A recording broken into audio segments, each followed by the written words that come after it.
Trident. Salut à toute la famille, salut à tous mes fans, salut à toute la population togolaise.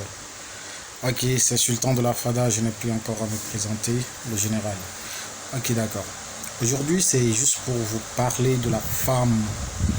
J'aimerais aborder ce sujet parce que c'est un sujet vraiment très vénère, parce que nombreuses femmes aujourd'hui ont peur de tomber enceinte, nombreuses femmes ont peur de devenir femme. Pourquoi? Parce que à l'hôpital, il y a un véritable souci entre les femmes. Un véritable souci entre les femmes, c'est-à-dire entre la femme patiente qui vient pour se faire soigner à la maternité, à côté d'une sage-femme ou une aide accoucheuse ou une accoucheuse. Parce que il y a une question de manque de maturité d'esprit. Au niveau de ces femmes accoucheuses, vous allez beaucoup m'excuser le terme. Je pense bien que le gouvernement fait déjà assez pour pouvoir soutenir sur le plan infrastructure et tout, pour que ça puisse vraiment marcher, pour que vraiment ils puissent rentrer tous dans le cadre, je dis bien dans le cadre de la conférence de Beijing, où si on prend les 12 points critiques, nous allons remarquer que un des points les plus remarquables, c'est le point de la femme et la santé qui se trouve au point 3. Et sur ce plan, concernant la femme et la santé, il s'agit surtout de la santé sexuelle. Parce que aujourd'hui, pour ne pas dire depuis très fort longtemps, on a décidé de voir comment est-ce qu'il faut procéder pour pouvoir limiter le taux de mortalité au niveau de la maternité. Et les infrastructures sont en train de se mettre en place. Des USP, des unités de soins périphériques. Nous avons également dans certaines localités lointaines où on a pu au moins installer. Et des centres de formation pour pouvoir former ces jeunes femmes-là pour qu'elles puissent vraiment prendre soin de nos mamans. Qu'elles puissent prendre soin de nos femmes quand elles arrivent pour accoucher. Mais triste est de savoir que malgré tout cet arsenal qui est en train de se mettre en place, que dans la mentalité de ces accoucheuses, que ça ne va pas. Parce qu'aujourd'hui, nous avons constaté que nombreuses femmes arrivées à l'hôpital ne sont pas bien prises en charge. Qu'est-ce qui ne va pas? Tantôt elles vont arriver, elles se tordent de douleur. Pendant ce temps, l'accoucheuse s'en fout pas mal, elle lui dit c'est pas encore le moment. Mais prends au moins soin d'observer et de chercher à bien voir qu'est-ce qui ne va pas avec la dame. Même pour la prescrire un produit qui puisse la calmer les douleurs, il n'y en a pas. Tantôt on constate, ils se disent non, c'est parce que peut-être tu as suivi des consultations ailleurs et que tu viens ici maintenant pour accoucher, ça devient un véritable problème. C'est triste. Certaines femmes meurent en emportant avec elles leur bébé par manque de soins, par manque de compassion, par manque d'accompagnement sur le plan moral, sur le plan sentimental. D'autres aussi, si elles ont chance, elles y vivent.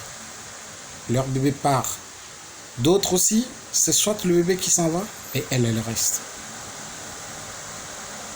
Soit, si ce n'est pas le cas, les deux y partent ensemble.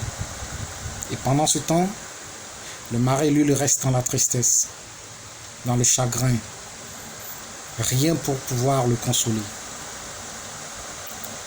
Dans nos hôpitaux aujourd'hui, ça ne va pas réellement. Il va falloir vraiment que l'État puisse revoir ça. Vous dites que vous voulez du boulot. On vous trouve du boulot. Vous êtes là quand les femmes arrivent pour qu'on puisse vraiment prendre soin d'elles. Vous n'êtes pas prête pour pouvoir prendre soin de ces femmes-là. Ça ne va pas. Il va falloir que ça change. Je m'adresse aux sages-femmes, je m'adresse aux accoucheuses, je m'adresse aux aides accoucheuses. Il va falloir que vous revoyiez ces caractères, ces manières. Aujourd'hui, tu arrives dans les hôpitaux, dans les CHR, surtout au niveau des centres de maternité. Vous allez voir la manière dont une jeune fille, que ce soit une stagiaire, qui va parler mal à une maman, en oubliant que vous allez être également maman. Pourquoi?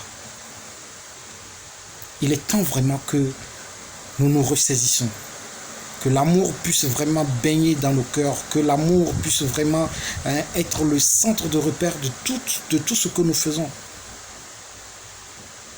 Aujourd'hui, J'en parle, d'autres vont trouver sûrement à trouver des critiques à y émettre par rapport à ce que je suis en train de dire. Mais faites juste un saut pour observer, voir comment est-ce que nos femmes, nos mamans sont maltraitées dans ces hôpitaux-là. On ne prend pas soin d'elles. Et là où même elles sont souvent reçues, les salles ne sont pas adéquates. Pour ne pas dire, ce ne sont pas des salles qui sont bien pour pouvoir recevoir une femme qui est enceinte. Plusieurs femmes dans une grande salle, sans moustiquaire, il va falloir que toi tu viennes avec tout ce qu'il faut pour pouvoir prendre soin de ta femme ou de ta maman. Oui, certes, il y a des soins, il y a des trucs qu'il faut forcément payer. Oui, on ne refuse pas. Tantôt vous allez ils vont prescrire des produits qui ne sont pas nécessaires pour les soins de la dame.